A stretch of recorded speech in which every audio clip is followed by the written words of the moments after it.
porquanto herdou mais excelente nome do que eles. O seu nome, como diz Paulo, acima de todos os nomes, o qual todo joelho há de se dobrar, e toda língua há de confessar que Jesus Cristo é o Senhor. Filipenses 2, 9, 10. Vamos orar. Ó Senhor, nós te louvamos e te agradecemos, porque podemos exaltar o teu santo nome. Que privilégio, Senhor, nós temos. Privilégio maior, Senhor, porque tu tens falado aos nossos corações, através da tua palavra. E, ó Senhor, que a tua palavra, nessa manhã, possa alcançar vidas, transformar vidas, renovar vidas, pelo poder do teu Santo Espírito e na graça do seu Filho amado Jesus, nome do qual nós oramos hoje e sempre. Amém e amém. Eu creio que cada um de nós tenhamos sido um pouco provocados pela introdução do livro de Hebreus, o escopo do livro de Hebreus, na quarta-feira. Até porque eu observei que muitos assistiram o culto de quarta-feira depois.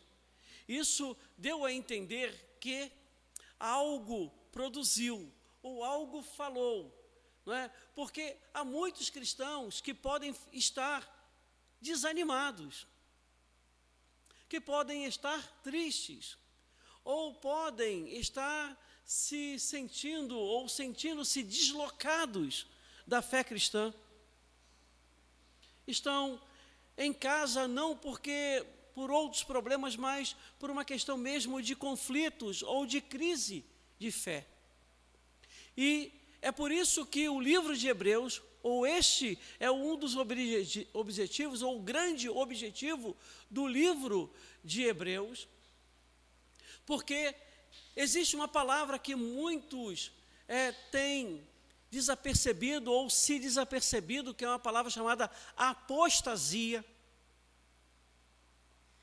Porque nos últimos dias, na preparação da vinda do Filho do Homem, nessa questão escatológica, muitos perderão a sua fé ou deixarão de crer como outrora e apostatarão da fé, ou esfriarão, ou terão a sua fé esfriada, terão o seu amor também esfriado.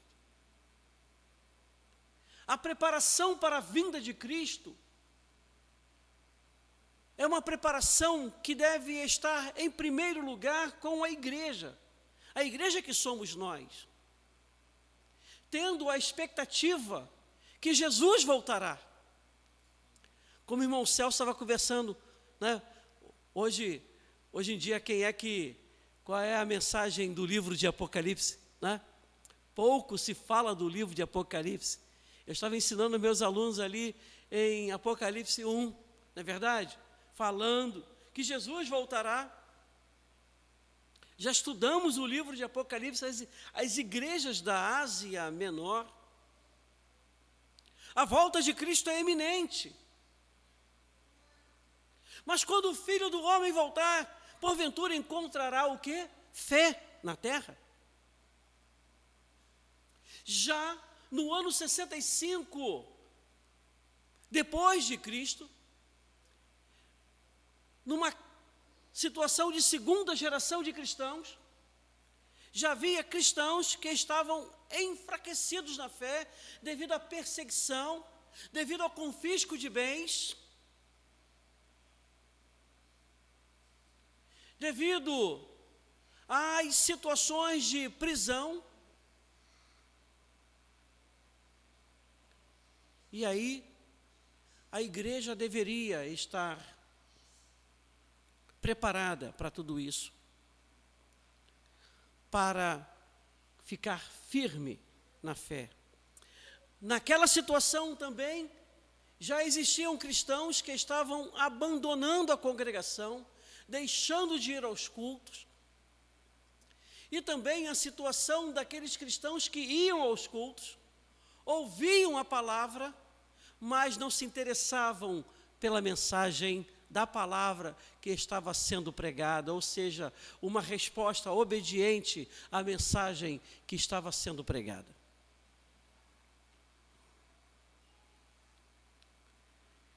Então, o escritor, ele vai direto ao assunto. Ele prepara a nossa mente para aquilo que se seguirá. Em primeiro, quero citar 4 pontos e depois mais 7 pontos, se der tempo. O fato de uma revelação divina. Deus falou, versos 1 e 2. Tendo Deus outrora falado.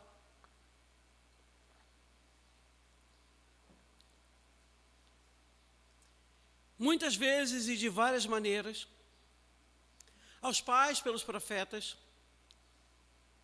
nesses últimos dias nos falou pelo Filho, a quem ou qual constituiu, herdeiro de todas as coisas, pelo qual também fez o universo. A grande e primeira questão, maravilhosa para nós, a certeza é essa: existe um Deus. E esse ponto não precisa de qualquer discussão. Nossa própria consciência sabe que é verdade. Não precisamos adivinhar como Deus é. Ele falou. A verdade é que nem homem nem mulher o descobriram, mas ele se revelou.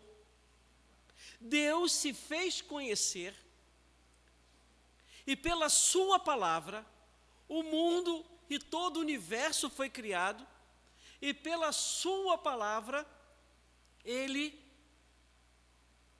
se fez conhecer ou se revelar. Se é algo que a teologia logo coloca como plano principal de doutrina, é a revelação de Deus. Deus é que se revelou a nós. E isso é de grande importância. Sendo assim, nossa obrigação torna-se muito óbvia. Não é indagar, especular, filosofar, adivinhar, teologizar, mas sim ouvir o que Deus revela a respeito de si mesmo. Quando a gente canta, o Senhor da ceifa está chamando, é porque nós sabemos que Deus é. Quando ele se revela a Moisés,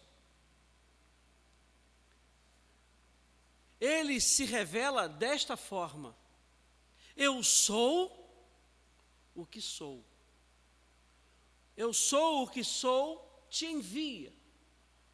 Eu sou o que era, eu sou o que é, eu sou o que há de vir. Quando Deus se revela a Moisés, Moisés logo entende quem é Deus. Porque o seu pai, a sua mãe, falaram de Deus para ele, mesmo ele estando no Egito. Ou mesmo ele estando no deserto de Midian por 40 anos. Ele sabia quem era Deus. E aí, em resposta a saber quem Deus é a obediência. Então, quando nós entendemos quem Deus é ou quem é Deus, o nosso dever é obedecer. A pergunta que nós, que somos mortais, devemos fazer não é como essas coisas são possíveis, mas sim o que exatamente Deus disse. O que Deus falou. Eu fico pensando porque muitos cristãos, muitas das vezes, não estudam ou mais aprofundadamente a palavra de Deus. Eu acho que todas as igrejas nós deveríamos ter uns cursos de teologia. Aqui nós tivemos que parar devido à pandemia, mas se Deus quiser, assim que pudermos, voltaremos, porque é tão interessante que se cada membro da igreja, cada cristão, pudesse estudar a palavra de Deus diuturnamente, em todo o tempo, em todos os momentos, e aí vem o valor da EBD, vem o valor da mensagem bíblica, vem o valor dos cultos, vem o valor da mensagem, aquilo que Deus falou e fala, e saber o que exatamente Deus disse. E em segundo plano, então, a realidade do Antigo Testamento como realidade divina. Verso 1 diz: havendo Deus antigamente, ou desde a antiguidade, falado em várias ocasiões e de muitas formas aos nossos pais, por intermédio dos profetas. O Antigo Testamento é a verdadeira revelação divina, havendo Deus outrora falado. Contudo, temos que entender, e aí vai uma observação, que Deus não falou apenas uma vez. Não disse tudo o que tinha de dizer de uma tacada só, de uma vez só. Ele falou muitas vezes e de várias maneiras. Você já parou para pensar nisso? Ele falou de várias maneiras e muitas vezes. O Antigo Testamento é uma revelação progressiva. Deus revelou alguma coisa, depois ele fica calado. Mais tarde ele disse mais alguma coisa, então calou-se. E foi assim ao longo dos séculos. Mais, então mais, e mais ainda. E ele vai se revelando. Ele revela através de Noé, ele se revela através de Abraão, ele se revela através de Isaac, ele se revela através de Jacó, ele se revela através de José, ele vai se revelando, e depois 400 anos o povo está lá no Egito, e depois ele levanta Moisés, e depois ele vai levantando, e depois ele vai falando através de Davi, e depois ele fala através dos profetas Samuel, juízes, e ele vai falando através de Jeremias, Ezequiel, ele vai falando através de Daniel, mostrando o tempo, o que aconteceria nos últimos tempos. E Deus vai se revelando. Então, depois de Malaquias, há um período chamado interbíblico, um período em que não há nenhum profeta a se levantar, e depois se levanta João Batista, o último grande profeta, a voz que clama no deserto, que diz: endireitai o caminho do Senhor. Não existiu depois de João Batista nenhum profeta em Israel. E Deus, então, ele fala também de vários modos. É chamada multiforma da graça de Deus. Deus não se revela apenas de uma maneira, ele se revela de várias maneiras. É isso que o escritor aos Hebreus está dizendo. Às vezes, ele fala com voz audível. Certa vez, ele escreveu com o próprio dedo. Lembra daquele banquete de Belsazar? Mene, Mene, Tekel, Ufarzim. Olha, o reino será dividido, seus dias estão contados, acabou a brincadeira, para de graça dentro do templo. Acabou.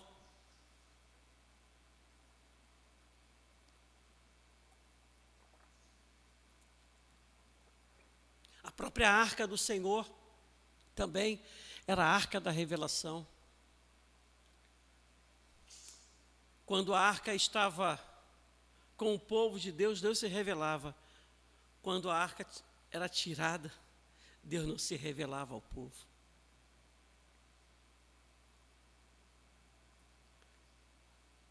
Às vezes, usou visões sonhos.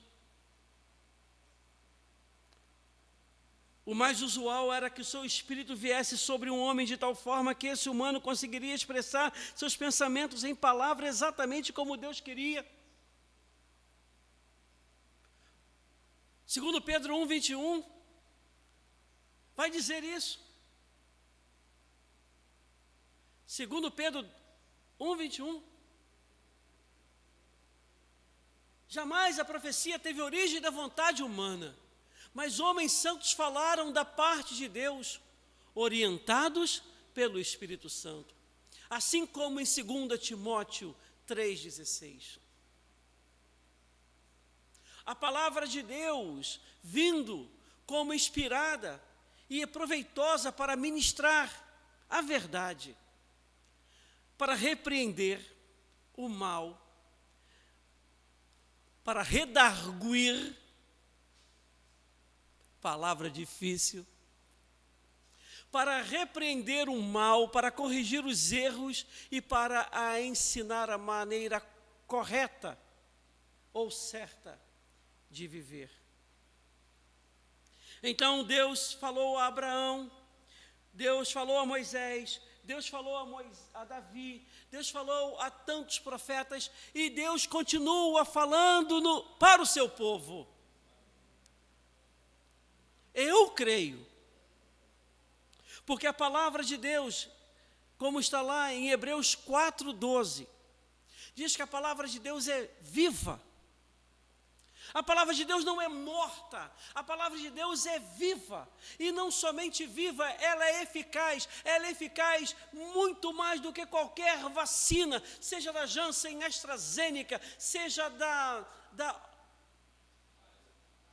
Pfizer, Coronavac, e outras, eu não sei mais quantas vacinas há, Covaxin, tão propagada no meio aí das CPIs.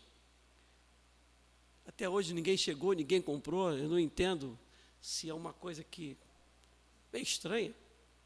Se não existe, não existe. Se ninguém comprou, ninguém comprou. Então, 0 vezes 0 é 0. Mas, enfim, a mente humana é terrível.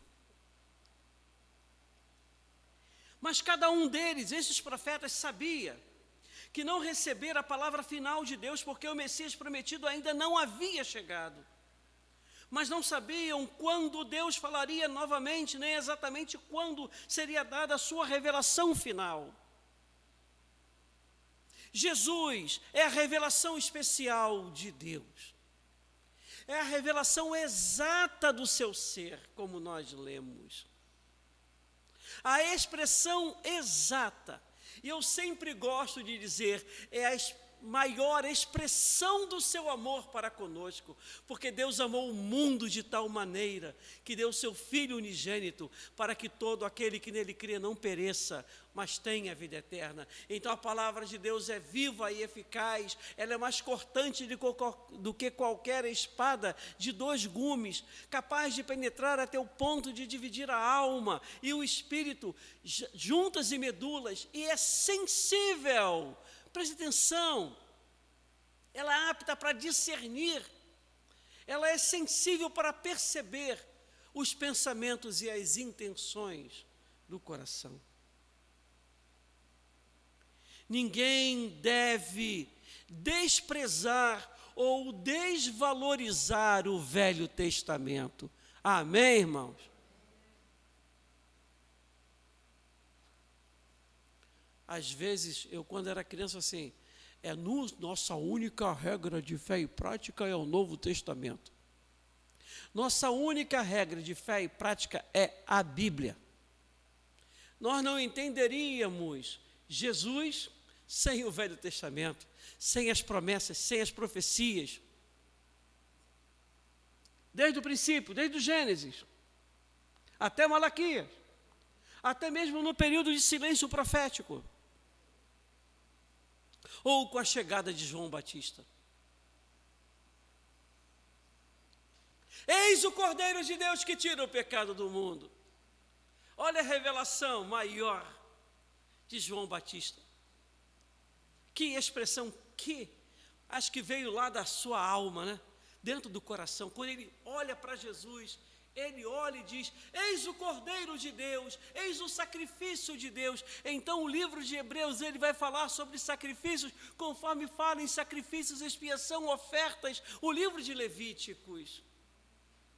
Como fala através, ou são falados através dos salmos, sacrifícios agradáveis a Deus, é um sacrifício reto, um coração contrito.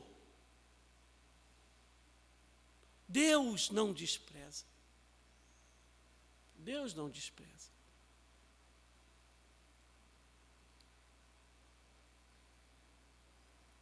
Estou lembrando dessa ilustração agora, eu nem sei se já a utilizei na igreja, mas conta-se uma história muito antiga, uma história hebreia, de que o povo estava indo para a celebração, para a adoração, e o povo estava lá cantando e louvando, e os corais, era um culto cantado do povo, como vamos ter hoje à noite, amém, irmãos?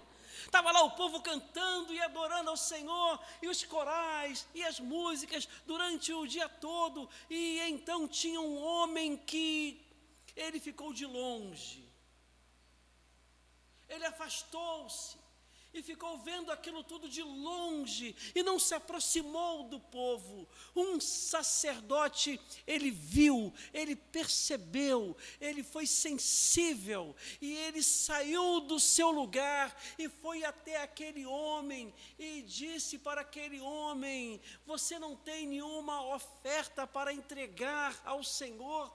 Ele disse: não tenho, o meu filho passou fome e eu tive que dar comida para ele.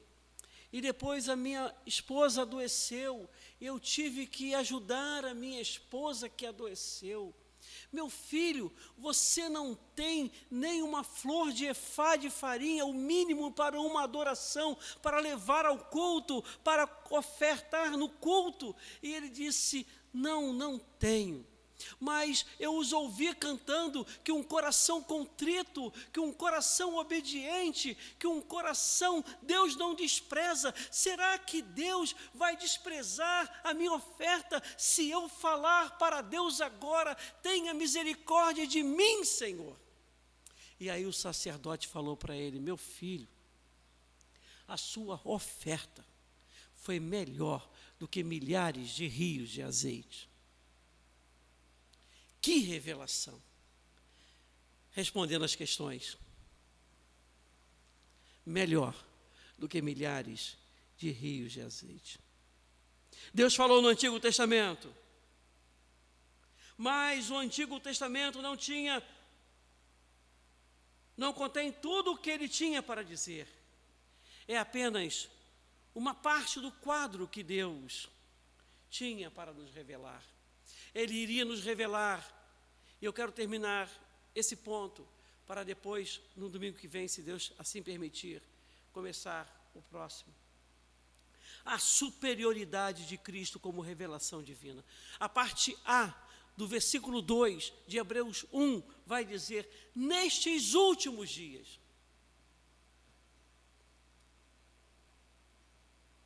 Nestes últimos dias. Mas nestes últimos dias, falou-nos. Separa essa expressão. Nestes últimos dias, nesses últimos tempos. Deus falou novamente, o apóstolo, o escritor, é claro, está escrevendo em grego, e as suas palavras também podem ser traduzidas por no final desses dias. Noutras palavras, novamente Deus falou, mas desta vez, essa é a sua última revelação. É a revelação especial. Deus se revelando na pessoa do seu Filho amado Jesus, a quem constituiu o herdeiro de todas as coisas. Agora que essa última revelação foi dada, não há mais nada a dizer. Essa revelação não está fragmentada, ela é completa, não é temporária, ela é permanente, não é preparatória, ela é uma revelação final, não veio por diversos modos, mas está encerrada naquele que é supremo, único, verdadeiro, Senhor e soberano sobre todas as coisas, Jesus Cristo, o Senhor. Então, a revelação de Deus em Jesus Cristo é de caráter superior, porque ela é completa. A obra de Cristo foi completa. Quando Jesus disse na cruz, está consumado, Ele está dizendo, a obra está completa. Passado, presente, futuro. Tudo aquilo que Jesus conquistou na cruz, nós cantamos, é direito nosso, é nossa herança. Todas as bênçãos de Deus por nós, tomamos posse. Tome posse da pessoa de Jesus. Então se anime. É superior em seu agente, porque diferente do Antigo Testamento, que veio por meio de profetas humanos, dessa vez ele veio por meio do próprio Senhor, do próprio Deus, do próprio Filho de Deus. Observe que existe uma continuidade, mas também um contraste entre o Novo e o Velho Testamento, entre o Antigo e o Novo Testamento. Jesus não é um instrumento de Deus, Ele é o próprio Deus. Aí é que está a grande diferença. A palavra final que Deus falou ao mundo vem por intermédio do seu Filho. Filho, que aqui encontramos o tema central de toda a carta dos Hebreus. Ocorre 7 vezes, sempre em lugares cruciais, na argumentação do escritor dos Hebreus.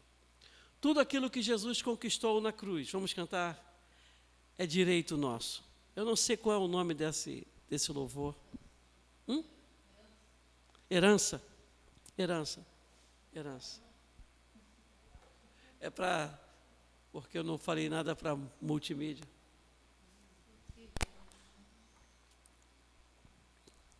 E nós temos, olha que beleza.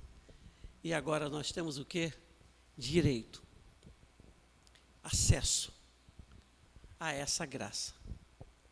Porque o que ele conquistou na cruz passa a ser um direito, um privilégio.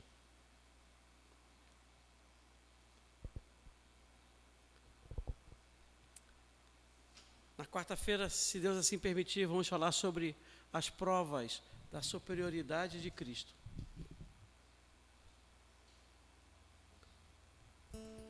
Vamos falar que Cristo é herdeiro, que Ele é criador, Ele é revelador, Ele é sustentador, Ele é redentor, Ele é dominador. E Ele é o mais elevado. Tenha em vós o mesmo sentimento que também houve em Cristo Jesus, que tomou a forma de servo, se tornou homem e veio a este mundo para nos dar vida e vida abundância. Tudo que Jesus conquistou na cruz é direito nosso, é nossa herança. Todas as bênçãos de Deus para nós tomamos posse, é nossa. Ser herdeiro, e nós cremos nele, dá todo o poder. Tudo que Deus tem para dar, abrimos nossas vidas para receber.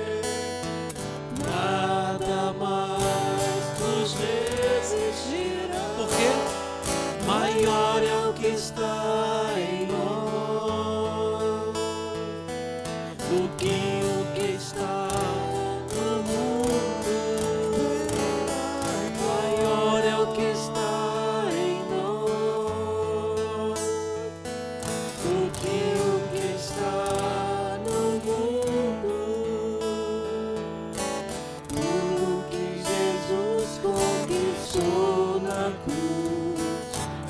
direito nosso, é nossa herança.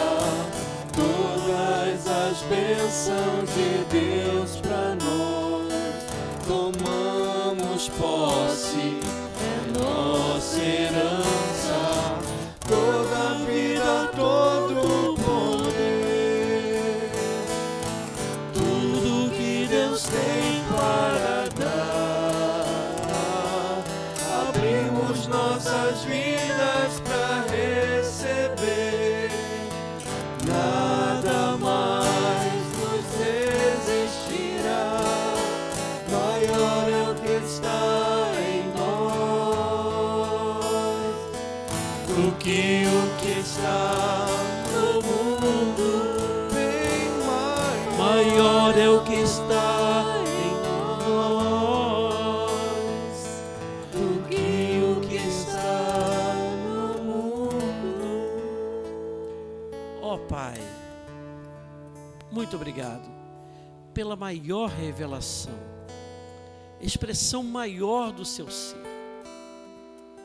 do teu amor para conosco, teu Filho amado Jesus. E o teu Santo Espírito que falou aos pais, aos profetas, e eles puderam compreender e mostrar que o teu Filho amado Jesus viria para trazer vida, e vida em abundância, que estaria, Senhor, pregado na cruz do Calvário como Cordeiro imaculado, sem pecado, para que nós pudéssemos ser curados, resgatados, livres. Ó Senhor, que nesta manhã vidas recebam o teu Filho amado Jesus como único e eterno Salvador. Fala, Senhor, aos corações, e continue, Senhor, falando ao coração da tua igreja, para que possamos cada dia mais continuar nesta obra, que não é nossa, mas é tua, revelada na manjedoura, durante o período puerento de trajetória pela Palestina, chegando até a cruz do Calvário, ascendendo aos céus, mandando o teu Santo Espírito para animar e avivar a tua igreja, pois nós oramos em nome de Jesus. Amém e amém. E que o amor do Deus Pai, a graça do seu amado Filho Jesus, as doces e as eternas revelações do seu Espírito vos acompanhem hoje e para todo sempre. Amém, amém e amém.